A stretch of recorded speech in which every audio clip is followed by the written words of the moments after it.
Okay, so I asked you guys on Instagram just to ask me questions, and I would do a little bit of a Q&A in this portion of the video. And I'm sorry, I keep on touching my hair because I'm so not used to having it like this, and I'm not used to wearing it down. And people ask me why I don't wear my hair down, and I don't know if you can see it, but I literally sit on it.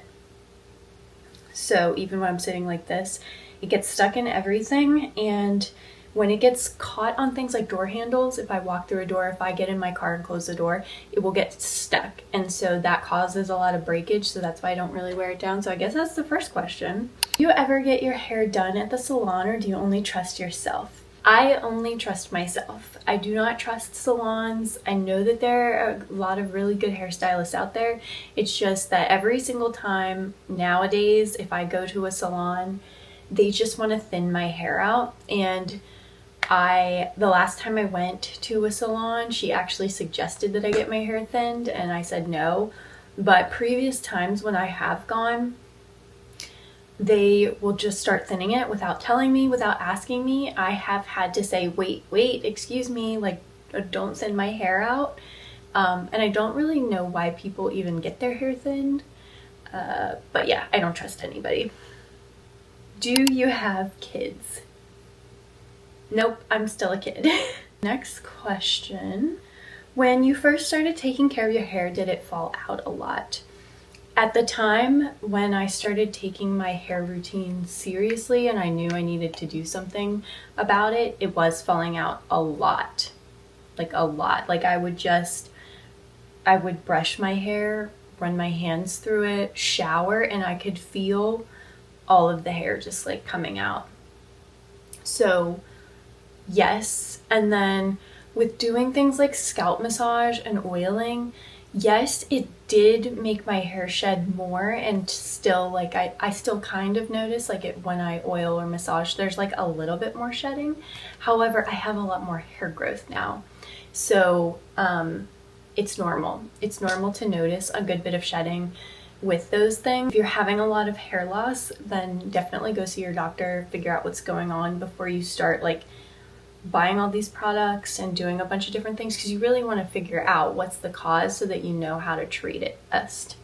Do you have a tutorial on how to use a derma roller? Oh, actually, I think tonight might be a derma rolling night for me, so maybe I'll see if I can film that for you guys. I usually do that in the evening, and since I washed my hair today, I think I do need to do that. I derma roll twice a week, and it's always the same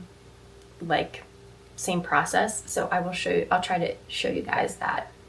How do you handle split ends? Cut them off. That's the only thing that will truly get rid of split ends. Cut them off. You can use leave-in conditioner and use oils to help prevent that from happening, but you really just have to cut off the split ends, and that's why twice a year I will trim my hair, like what you saw earlier today. Do you plan to keep your hair length till the end of your life? I mean, hopefully I've got a long ways to go until then, and I truly don't know, although I'm definitely going to try to grow it out more just because I'm kind of curious now to see just how long my hair could grow. Am I going to want it this way in 10 years? I have no idea. 20 years? I don't know. That would be quite a commitment to just say I want my hair to be long for the rest of my life, because hopefully I've got a good several decades yet to go. Do you have a boyfriend? No, I do not have a boyfriend, but I have a husband. I've showed him in some of my videos, and he's been on his whole hair journey that I've helped him with. But yeah, we've been married for over 6 years now. So best tips for a happy, healthy marriage. And how are you doing, by the way? Well, thanks for asking. But for marriage tips, oh my gosh, communicating and being upfront, but also remembering like you are a team, and even like we bicker sometimes, my husband and I will bicker, but at the end of the day, like I realize, and I'll tell him I love you and I would never want to do anything to hurt you, and you just communicate and realize that people do have emotions. But when you love somebody and you care about them, you just look out for them, and you have to compromise sometimes, but looking out for that other person, like he's my family. He's like going to be with me forever. I don't know how to explain the kind of love that I have for him. That's the kind of love and loyalty that like you would do anything for your spouse, like to look out for them, to be there for them. So not be selfish. And that's the biggest thing I can say. When did you start seeing results in your hair? For me, oh gosh, because it was so long ago that I started my hair journey, I don't remember exactly when it was, but I know that it took several months. Like, I'm trying to think when I noticed it was falling out. I know it was cold outside and it was winter time. I started to see some of the hair growing back early summer, springtime, so I know it was like several months. Like, anytime you do anything for your hair, I would really give it about 4 months. They say 3-ish months, but I would give it 4 months, because it just takes time. Your hair grows slowly, and so you look at yourself every single day, so it's hard to see a noticeable result until several months down the line. So I would give it like 4 months. Secret of your glowing skin. Well, thank you. I don't really feel like it is glowing, but it's doing much better. Gentle cleanser, vitamin C oil in the morning. I use the FX facial oil, and then sunscreen. And then in the evening, I will do tretinoin, and then I'll just like slug everything in. So I'll use like either Vaseline or some sort of thick cream to lock everything in. I did go and get one RF microneedling session, which really helped with some of the texture, like acne scarring that I had. So I'm gonna do another session of that, because I did see a noticeable difference in my skin texture.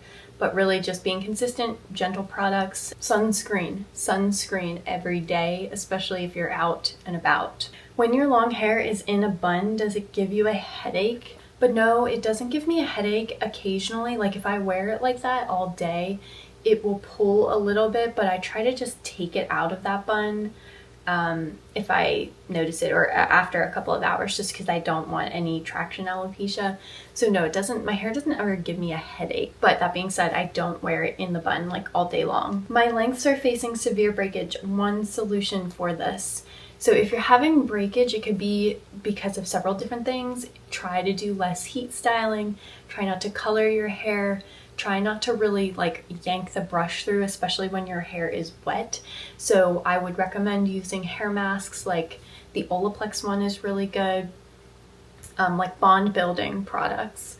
And then get a trim, because you can trim off a lot of the dryness, and dry hair is more prone to breakage. So just get a trim, be really gentle, satin scrunchies, wear a satin bonnet at nighttime, put oil on the ends. So there's a lot of different things that you can do. Something to make your eyebrows thick. I use the Olaplex Brow Bond, and I also started using their lash serum a while ago, and I really notice a difference with it. The lash serum does not have prostaglandin analogs in it, which is what I did. I wanted to avoid that and have some results. So that's that one. And then the brow serum, I'll use that once a day. And I've noticed pretty good results with it. Budget-friendly scalp oils for hair growth. So I have 2 budget favorites that I like. I like the Kerotin one. Hold on, let me just go get them for you.